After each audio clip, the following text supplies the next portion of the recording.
Good evening and welcome to Metro Focus. I'm Jack Ford. Up front tonight, more protests in Long Island City over the planned opening of Amazon's new headquarters. For those opposed to the plan, the day couldn't be more appropriate as the retail giant will rake in big bucks today, Green Monday, one of the busiest online retail days of the year, right behind Cyber Monday. Last year's Cyber Monday, Amazon did more business than any other company in America, 4 times as much as Walmart, which came in at number 2. But at the heart of the debate here in New York, dollars and common sense. Governor Cuomo and Mayor de Blasio both agree that Amazon in New York City will be a boon to the economy, while critics say the state subsidies afforded to the mega retailer are just not worth it.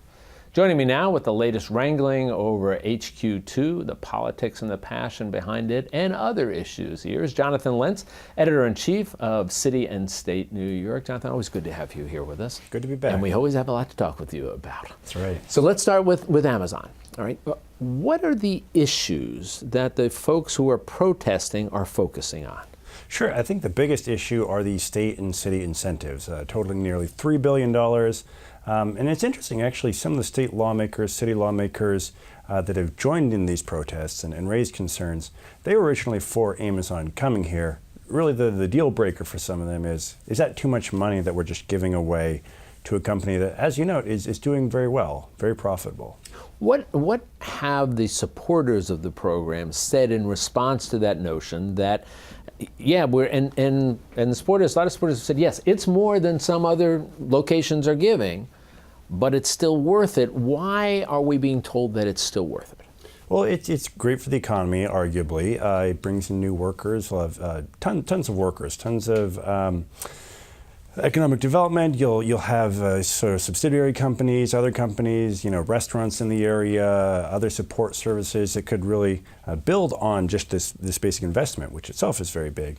Another interesting argument that I've heard is also New York City traditionally has been very dependent on the financial sector, Wall Street.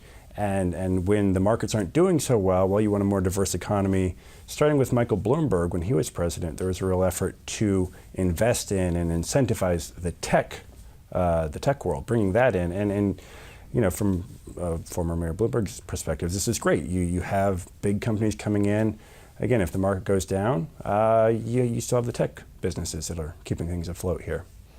I guess probably the most important question is, will these protests make any difference? I mean, they're starting to register. They are, the public is paying attention. Though, interestingly, to that point, there was a recent poll done that shows that a majority of New York City voters do support Amazon coming here. Maybe it's like something like 2 to 1. Even on the question of incentives, where I think there's a stronger argument against.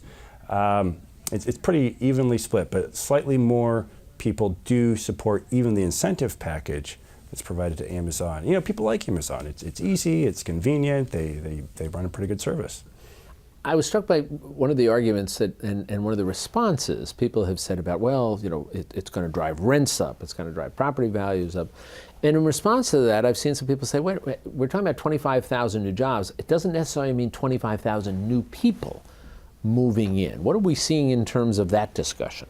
Sure, no, I think that's a good point. And also, it's a very large city. You get this kind of job growth year to year naturally in New York City. That said, right, I think there are some real concerns in those neighborhoods. Will you see your rents go up? Will you see more of that displacement that you've seen all around the city at various times? I doubt that there is any possibility, tell me if you think I'm wrong, that this deal is going to go away because of these protests. But is there any possibility that there could be some amendments to the deal? That's a possibility. I haven't seen any indication from Amazon that they're willing to entertain that. But you have seen a lot of negative press coverage. Some of these lawmakers, they've talked about passing legislation. There are certain legal routes you could pursue to try to hold this up. Maybe there would be some kind of negotiation. One thing I've seen floated is, why doesn't Amazon invest in some of the subways? We clearly have a need for upgrades to the infrastructure. there's a question, will this put more stress on that system? Maybe they could agree to, fund some improvements that are badly needed. Well, we'll see how that all plays out. Some other issues I want to talk to you about. The notion of the idea of a single-payer health care system in New York State. It's been pushed before, but there's always been resistance on the political side, and we're hearing now that it's percolating to the top again. Tell us about that, and quickly, what does that mean, and what do you think the prospects are for it? Sure. Single-payer care, most people envision that on a national level, so on a state level it'd be interesting, but that's one entity covering all the payments, not the providing of care. There would still be nonprofit and private sector doctors, physicians, hospitals, but the insurance companies would really be impacted here. The state would take over the payments. And the key difference going into next year is Democrats took control of the state Senate. So Democrats control both houses of the state legislature in Albany. That's what makes this a possibility. The big question mark, I think, is Governor Andrew Cuomo.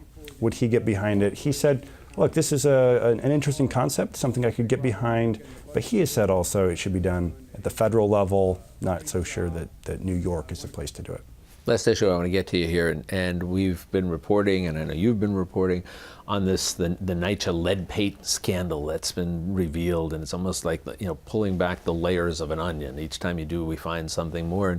And so recently, some suggestions of a scandal, if you will, in terms of providing details. Tell me what's going on with that. Sure. There's the Department of Investigation. This is the city's investigation arm, independent investigation arm.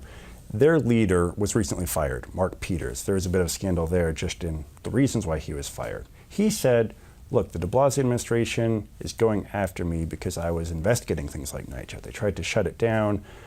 What's happened now is there's a private class action lawsuit representing tenants in NYCHA, and they want Mark Peters to testify. City Hall is saying, no, you can't do that. So we'll watch and see how that plays out. All right. I said last question. I lied. I'm going to ask you one last question, quick last question here. And we're talking about a pay raise for legislators. Sure. This was a very big deal, actually a questionable process. But if it goes through, state lawmakers would get an increase of $50,000. They'd make about $80,000 right now. By 2021, they'd make $130,000.